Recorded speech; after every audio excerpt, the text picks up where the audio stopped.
ఇందిరమ్మ రాజ్యం అంటే సంక్షేమ రాజ్యం వస్తదేమో అనుకున్నారు ప్రజలు.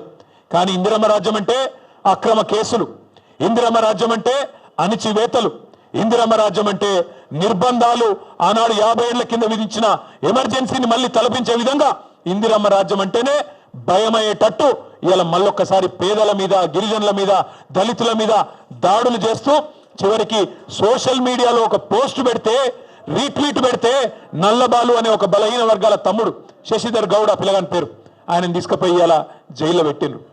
అందుకే ఇందిరమ్మ రాజ్యం అంటే ఏందో ప్రజలకు అర్థమైంది, ఆనాటి రోజులు అంటే ఏందో అర్థమైంది, మార్పు అంటే ఏందో అర్థమైంది, అన్ని విషయాలు అర్థమైనాయి. కాబట్టే కర్రుగాల్చి వాత పెట్టడానికి రేవంత్ రెడ్డి గారికి రాష్ట్ర ప్రజలు సిద్ధంగా ఉన్నారు. మీ అందరితో ప్రెస్ మిత్రులతో కూడా వారికి నేను ధన్యవాదాలు చెప్తా ఉన్నా. ప్రెస్ క్లబ్ మా శ్రీనివాస్ గౌడ్ సాబ్ ఫోన్ చేసి ఇట్లా చర్చ ఉన్నది, మరి మాకు అవకాశం ఇవ్వండి అంటే వెంటనే వారు అవకాశం ఇచ్చినందుకు వారికి కూడా ధన్యవాదాలు.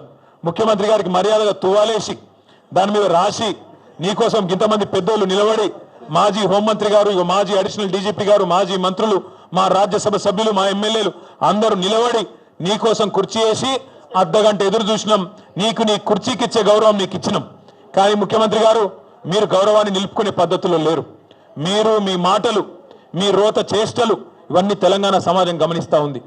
పెద్దలు కేసీఆర్ గారిని మీరు ఎట్లా ప్రతిరోజు దుర్భాషలాడుతున్నారో ప్రపంచం మొత్తం చూస్తూ ఉంది. ఒకటి మాత్రం వాస్తవం, నువ్వు 4 రోజులు మోసాలు చేసి తప్పించుకోవచ్చు గాక, 4 రోజులు ఇట్లనే డైలాగులు కొట్టి తొడగొట్టి గతంలో తప్పించుకున్నట్టే తప్పించుకోవచ్చు గాక. ఆయన ముఖ్యమంత్రి గారికి సవాల్ చేసుడు పారిపోడు కొత్తేం కాదు. మీకు యాదికుండాలే, 2018లో ఇదే సిపాయి డైలాగులు కొట్టిండు.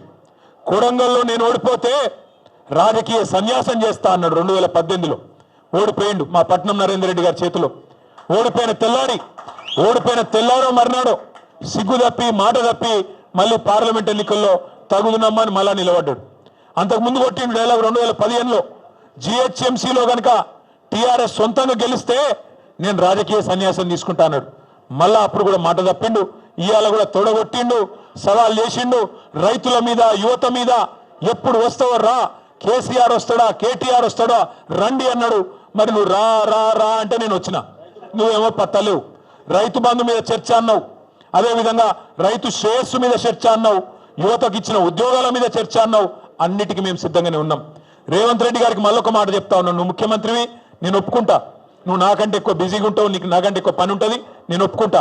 అందుకే మళ్ళొకసారి చెప్తా ఉన్నా, ముఖ్యమంత్రి గారు ప్లేస్ మీరే డిసైడ్ చేయండి, టైం మీరే డిసైడ్ చేయండి. ఆఖరికి నీ జూబ్లీ హిల్స్ ప్యాలెస్కు రమ్మంటే కూడా తప్పకుండా వస్తాం.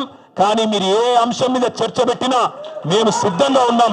కేసీఆర్ తయారు చేసిన గులాబీ దండు, గులాబీ సైనికులం సిద్ధంగా ఉన్నాం.